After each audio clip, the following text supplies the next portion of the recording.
विशेष विषय को लेकर के हम लोग प्रेस कॉन्फ्रेंस के लिए आए हैं। अभी आप लोगों को अखबार के माध्यम से, प्रिंट मीडिया, इलेक्ट्रॉनिक माध्यम से आप लोगों को पता चला होगा कि अभी हाल में ही हाईकोर्ट में एक याचिका को स्वीकार किया गया है कुर्मी को आदिवासी में शामिल करने की मांग को लेकर के। तो उसी को लेकर के हम लोग आज प्रेस कॉन्फ्रेंस में आए हैं। और ये मैं एक डिस्क्लेमर देना चाहूँगा, ये पूरी तरह से प्रेस कॉन्फ्रेंस है, ये पूरी तरह से सामाजिक मुद्दे पे है। किसी भी तरह का राजनीतिक मुद्दा या फिर इस पे हम लोग चर्चा पे नहीं आए हैं। इसलिए मीडिया बंधु भी सवाल करेंगे तो हम लोग को जो है सामाजिक एंगल में, जो आदिवासी है उसी एंगल में सवाल कीजिएगा। आचार संहिता को देखते हुए हम लोग ये केवल प्योरली हम लोग सामाजिक मुद्दे पे ही हम लोग चर्चा करने के लिए आए हैं। और जो तथ्यात्मक बात है वही चीज हम लोग के द्वारा रखा जाएगा। तो आदिवासी समाज का जो स्टैंड है इस मुद्दे को लेकर के, आदिवासी समाज का स्पष्ट है कि कुर्मी को जो आदिवासी में शामिल करने की जो जबरन बारंबार जो मांग किया जा रहा है, इसमें आदिवासी समाज में जोरदार आक्रोश है और इसका जोरदार विरोध करते हैं। अगर फैक्चुअल रूप से देखा जाएगा तो उनका ना भाषा, संस्कृति, परंपरा, ना रीति रिवाज किसी से भी मेल नहीं खाते हैं। तथ्य को तोड़ मरोड़ करके, बदल करके इनके द्वारा अभी हाईकोर्ट में एक पिटीशन दायर किया गया है। इससे पहले भी दायर किया गया था लेकिन उसको रिजेक्ट कर दिया गया था, कोर्ट द्वारा डिसमिस किया गया था। अभी फिर से दायर किया गया है। तो हम बताना चाहते हैं कि इनका जो भी भाषा है, संस्कृति है, परंपरा है, जो लोकुर कमेटी का जो रिकमेंडेशन था, जो 5 क्राइटेरिया है, उनमें से ये किसी में भी फुलफिल नहीं खाते हैं। ना इनका अपना भाषा है, ना इनका अपना संस्कृति है, ना इनका अपना रीति रिवाज है। जहां तक भाषा का बात आए तो हम आदिवासी समाज जो यहाँ पर 32 अभी 33 आदिवासी समुदाय हो गए हैं, सबका हम लोगों का अपना एक विशेष भाषा है। उरांव का कुड़ुख, मुंडा का मुंडारी, संथाल का संथाली, हो का अपना हो, खड़िया का अपना खड़िया भाषा है। उसी तरह अगर आप कुर्मी का देखेंगे तो क्षेत्र के साथ इनका भाषा बदलता है। अब झारखंड में वे लोग कुरमाली और खोरठा बोलते हैं। अब बिहार चले जाएंगे तो मगही बोलते हैं, बंगाल चले जाएंगे तो बंगला बोलते हैं, उड़ीसा चले जाइएगा तो उड़िया बोलते हैं। लेकिन हम जो आदिवासी हैं, चाहे उरांव, मुंडा, संथाली हो, कोई भी हो, झारखंड का उरांव बंगाल में भी, उड़ीसा में भी, आसाम में भी और दिल्ली में भी कुड़ुक भाषा बोलते हैं। झारखंड का मुंडा बंगाल में भी, झारखंड में भी, उड़ीसा में भी, दिल्ली में भी अपनी मुंडारी भाषा बोलते हैं। उसी तरह सभी लोग अपने अपने भाषा बोलते हैं, लेकिन इनका क्षेत्र के साथ भाषा बदलता है। साथ में जो ये बोलती है कुरमाली इनका भाषा है, एक्चुअल में देखा जाए तो कुरमाली जो भाषा है वो मगही और बंगला का अपभ्रंश से बना हुआ है। तो ये 2 भाषा को जोड़ करके ये इनका बोली बना हुआ है। तो ये भी एक तरह से हम पूरी तरह से नहीं बोलेंगे कि ये इनका भाषा है। दूसरी बात, जो ये बहुत सारे तथ्य और रखते हैं, हम लोग आदिवासी लोग जैसे उरांव समुदाय से आते हैं, हम लोग अपने भगवान को धर्मेश बोलते हैं। मुंडा और हो लोग सिंगबोंगा बोलते हैं। उसी तरह संथाली लोग मारंगबुरु बोलते हैं। लेकिन वो इनका कहना है कि उनका जमीन भी सीएनटी एक्ट में आता है, आदिवासी का जमीन भी सीएनटी एक्ट में आता है और कुर्मी का जमीन भी सीएनटी एक्ट में आता है। तो हम लोग को आदिवासी में शामिल करना चाहिए। तो ये भी आप लोगों के सामने स्पष्ट करना चाहता हूं, जो सरकार के द्वारा नोटिफिकेशन निकाला गया है, सीएनटी एक्ट के अंदर में सिर्फ एसटी का जमीन प्रोटेक्टेड नहीं है, बल्कि एसटी, एससी, ओबीसी तीनों का जमीन प्रोटेक्टेड है।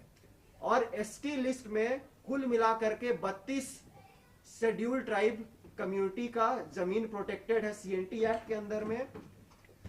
23 शेड्यूल कास्ट एससी कम्युनिटी का जमीन सीएनटी एक्ट में प्रोटेक्टेड है और 51 ओबीसी कास्ट का जमीन सीएनटी एक्ट में प्रोटेक्टेड है। जस्ट बिकॉज उसका जमीन भी सीएनटी एक्ट में प्रोटेक्टेड है, इसका मतलब ये नहीं हो जाएगा कि आप आदिवासी हैं। और इसके अलावा कुछ लोग के द्वारा इनका कहना रहता है, जैसे एक पिटिशनर जो भी हाईकोर्ट में केस किया, मैं एक मीडिया में उनका बयान सुन रहा था कि उनके द्वारा कहा जा रहा था कि हम सरना धर्म को मानते हैं। अगर वो सरना धर्म को मानते हैं तो मैं एक और आंकड़ा सामने रखना चाहता हूं कि जब 2011 में जनगणना हुई थी, पूरे झारखंड में 86 लाख से अधिक यहाँ पर आदिवासी की जनसंख्या है।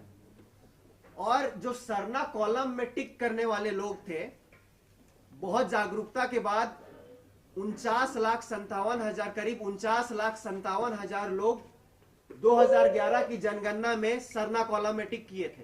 अगर ये सचमुच में सरना कॉलम में अगर सरना धर्म को मानते तो ये लोग सरना कॉलम में टिक करते, लेकिन आप आंकड़ा 2011 जनगणना का निकाल के देख लीजिए, ये उसमें टिक नहीं किया गया। तो ये स्पष्ट है, और ये मेरे बातों को आप लोग लिख के रख लीजिए। अभी मैं बयान दे रहा हूं, अगला जनगणना में ये लोग मुहिम चला करके ये लोग सरना धर्म कोड में टिक करने का कोशिश करेंगे, ताकि अपने आप को ये दिखा सके कि हम भी सरना धर्म को मानते हैं। और मैं एक स्टेटमेंट आप लोग एक अखबार में हाल फिलहाल में आया था, पिछले वर्ष, द हिंदू का है। इसमें chief justice of India DY Chandrachud का स्टेटमेंट है कि high court does not have power to direct changes in scheduled tribe list.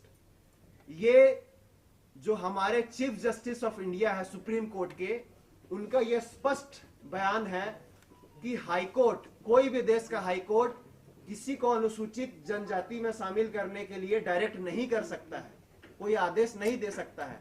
तो फिर ये कोर्ट में कैसे मामला गया?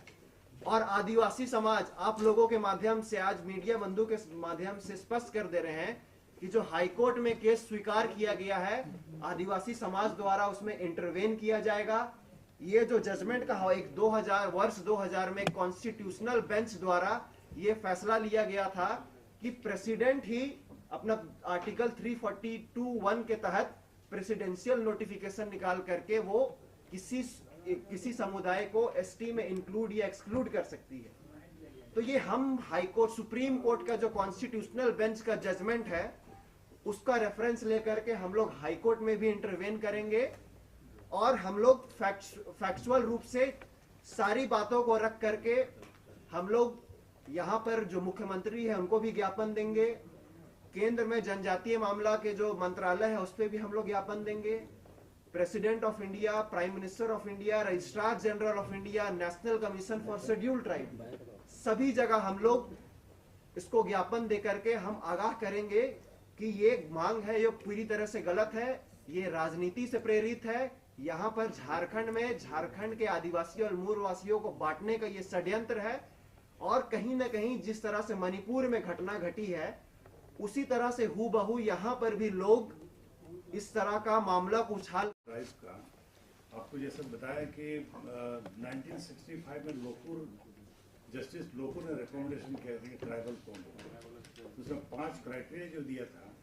पहला कि वो कम्युनिटी, वो समुदाय जिसकी आदिम जनजातीय गुण है, और दूसरा कहा कि वो समुदाय जिनकी अनूठी संस्कृति होती है। तीसरा कहा कि ये समुदाय जो है संकोची प्रवृत्ति को होते हैं, और चौथा कहा कि वो भौगोलिक अलगाव में रहने वाले समुदाय है, और पांचवा कहा है पिछड़ापन। तो ये तमाम जो स्टडी करके उन्होंने किया था, और जहाँ तक इनकी बात है कि 1911 और 13 की बात करते हैं लोग, तो उस समय अंग्रेज समय में जो भी चिन्हित किया गया था, जितने भी कम्युनिटीज है, बाद में इनका जब अध्ययन किया गया और 1950 में इनको लिस्ट से हटाया गया, तो अध्ययन के बाद जानबूझ करके नहीं, जो क्राइटेरिया है, जो उनकी वस्तु स्थिति है, जो ये है के कुछ लोग के द्वारा इस वर्ड को याद कीजिएगा, कुछ लोग के द्वारा इस तरह का मामला को उछाल करके यहाँ पर एक माहौल खराब करने का कोशिश किया जा रहा है। इसके बाद 3-4 क्लैरिफिकेशन मैं और देना चाहूंगा।